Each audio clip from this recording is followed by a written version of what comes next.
আচ্ছা, এবার ঈদের শপিং কার টাকায় করছো? আম্মুর টাকায়। আমি যদি তোমাকে বলি, তুমি তোমার আম্মুকে কল দিয়ে তোমার আম্মুকে আই লাভ ইউ বলতে পারবা? হ্যাঁ পারবো। তোমার কাছে কি মোবাইল আছে? না। তুমি তোমার আম্মুর নাম্বার জানো? হ্যাঁ জানি। তোমার আম্মুর নাম্বারটা বলো, আমি কল দিচ্ছি। 01 01 81। A few moments later. এটা? হ্যাঁ।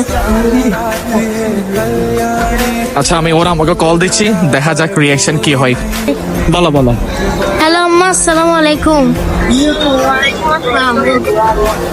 আম্মু, তুমি তো আমাকে এত শপিং করে দিছো, আমি তোমাকে একটা কথা বলতে চাই। তুমি আমাকে এত শপিং করে দিছো, আমি তোমাকে একটা কথা বলতে চাচ্ছি। আম্মু, I love you. Thank you. ये काल रात्रि है कल्याणी, तेरा जोड़ धरा पर कोई नहीं, मेरी माँ के बराबर कोई नहीं।